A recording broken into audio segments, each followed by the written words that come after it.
Hello, kanya akong gigama ron, prototype ni siya sa to system aron maka-imagine ta sa interface na kanitanan makita dili pa ni siya final o dili pa ni siya siya functional or connected pa og database.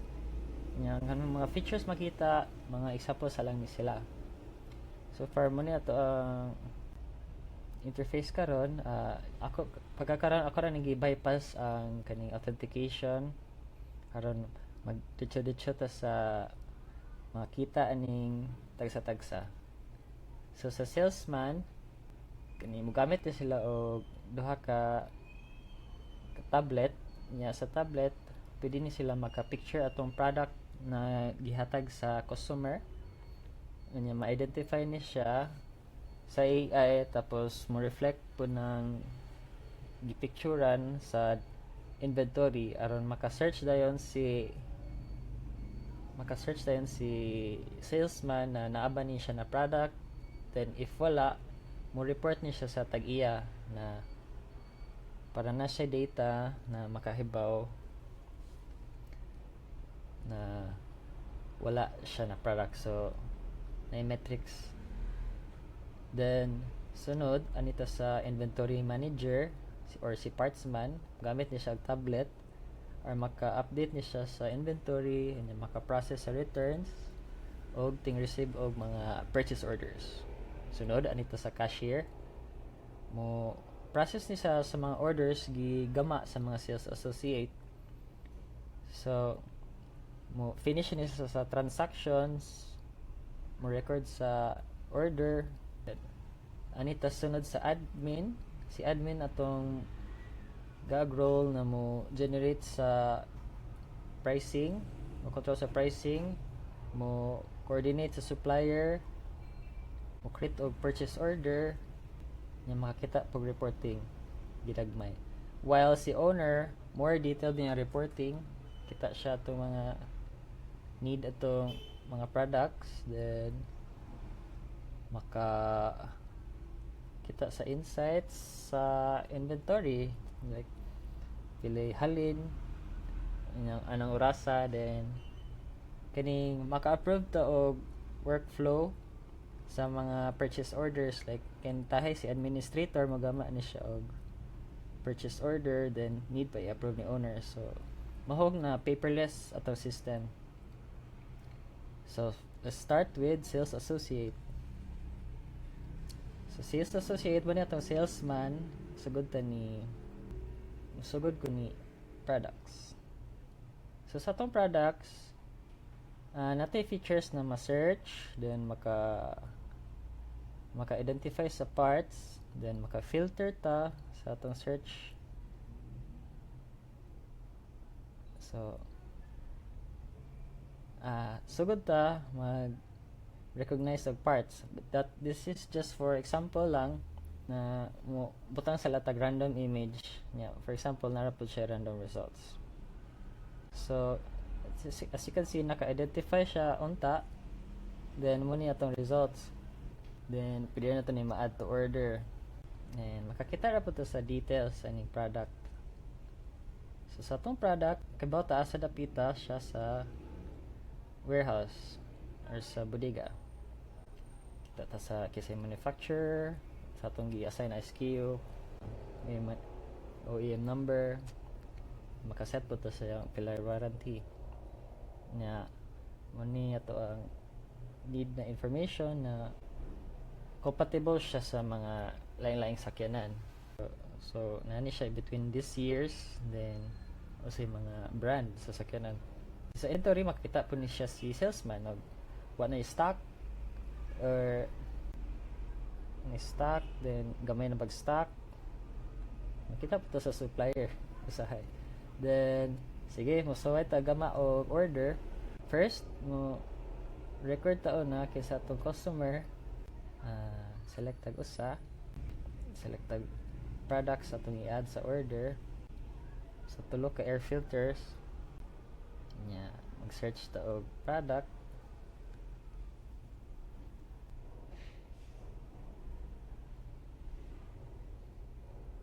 Nya ato order, so apil na siya sa order. But since wa pa man nato ni na-integrate sa database, dili gyud po ni ang order mo abot sa cashier. So muna na to, for example, how to create an order sa side sa salesman. So proceed to check out. Pwede ta mo. So muna to. So ang flow ato is ang order mo abot to siya sa cashier. So automatically in real time makakita si cashier, mo notify to siya. So nani ay order ni abot. Yeah, muna ato notification system, prototype pa ni siya. So malista to mga orders gigama, for example ni mga salesman. So select siya, mo select si cashier order, i-process niya. Kita tas details. So, check out. Ito i-process ang order. Okay. Cart. Ito yung i-double check. Nanay na sa itong counter sa cashier. Yan yung i-check. Continue. Then, ang customer, narapot to siya sa order. Then, payment, cash. So, 4,400. So, nagyan pa siya change. Okay, continue. Then double check again. Order complete. So nanatay resibo. Pininto siya i-print, pwede po i-download. Basta kay ang kada order ma-save na siya sa database.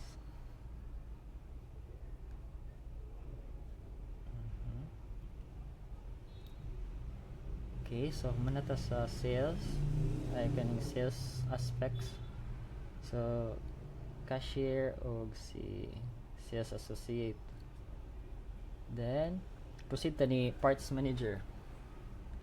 Si parts manager mo ka-monitor ta sa stock levels na kita ta sa details na current stock, minimum stock, specs, vehicle compatibility. So, muna siya monitor ta stocks, maka-add ta og products, maka-process tag returns niya sa receiving, maka-process tag mga maka-receive tag mga purchase orders. So i-double check ni partsman kaning mga orders, then adjustments, maka-adjust ta sa pilay count sa atong mga products sa warehouse. So okay, so ma-filter na po natin ni same itong interface si salesman. Kita tag is low stock, kita out of stock, kung out of stock na example, and then ito filtering. So example mo add to og product, so add to nyo og air freshener. Kuan, as you requested dito magbutag price, but this is kuan lang example sa lani, dili makakontrol og price si partsman. Dugangan na to nig category, no, kay kani si air freshener kuan ni siya mura og general product. So tayo tag details, kuan ni siya, so makabutang yung tag details sa kuan kada product mismo. So 10 kabuok, 10.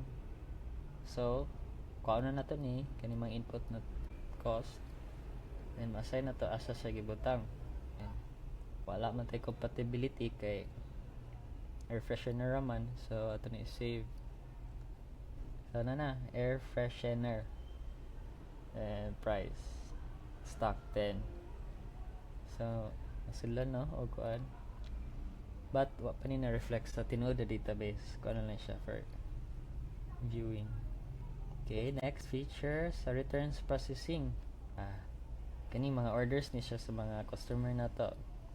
So view, okay, so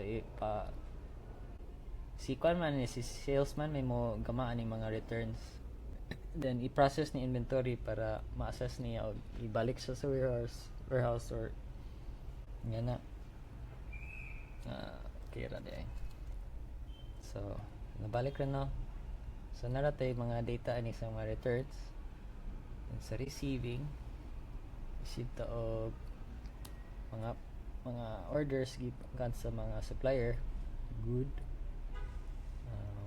for next. So atong i-count ni parts man ug niabot ba og 25 ka buok ka wiper, 15 ka air filter, 10 ka headlight. So okay no, so naihapat tanan or kitay na usa ka guba, so okay ra. Ay kana. The next, total receive, so partial, so complete receiving, so processed, receiving complete. So ideally mo na to ni reflect na pud to siya sa stock status kani atong gipang accept na purchase order. Then si inventory maka-adjust siya pud ni siya sa ato ang counts sa kada isa ka product. So add, maka-add ta, maka-remove ta, meron na siya manual set up sa mga quantities sa atong products. So atong i-adjust ang inventory ni brake pads. Let's say 20 lang di ay anya na damage tong the rest. So atong i-save adjustment. Then muna no 20 na siya kabok ron. So kana siya ideally mo report po na siya sa owner or sa admin na usab ang count. So nagod po tay logs sa kuan mga transactions sa inventory. But kuan pa ko na implement sa features. So and then nanata sa administrator na kuan interface kani sa users makakontrol ta, but tentative pa ni na feature. Sa pricing na to i-adjust si admin ang maka-control. So katotong brake pads na ning abot, then ato na siyang i-set ang price like tag 70.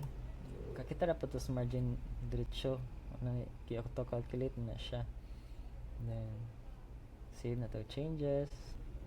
Tag 70 na siya. So kibaw si admin sa play cost, pila pa price. And supplier, so maka-add ta og kisa tong gamong supplier. Then sa purchase orders, so si admin mo create sa purchase orders. Then palit tag na brakes, continue. Then brake pad peta po ta og 22 ka buok.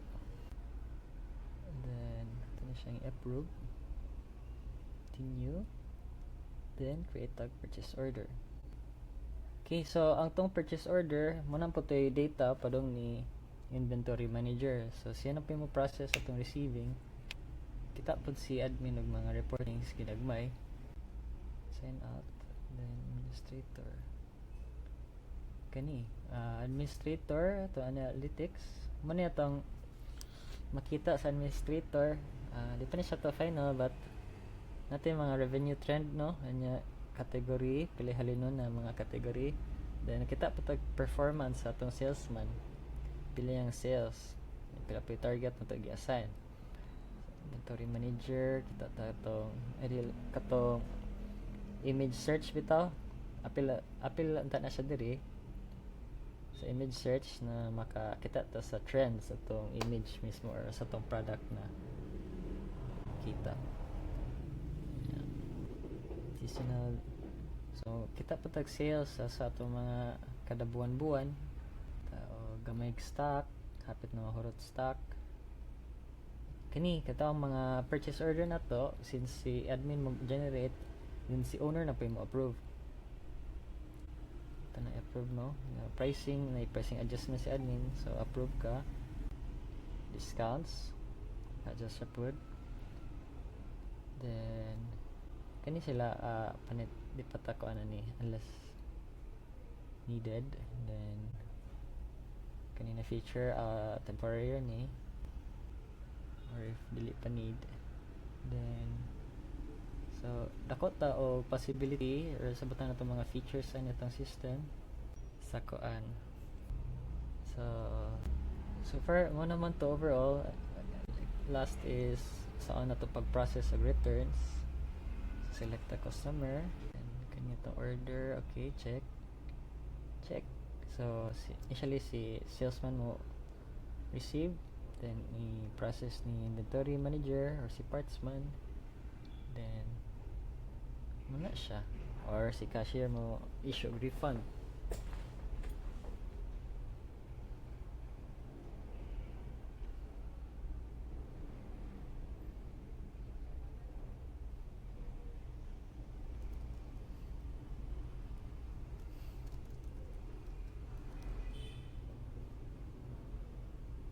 Okay, so confirm return. Mana, naka-return na siya sa kuan.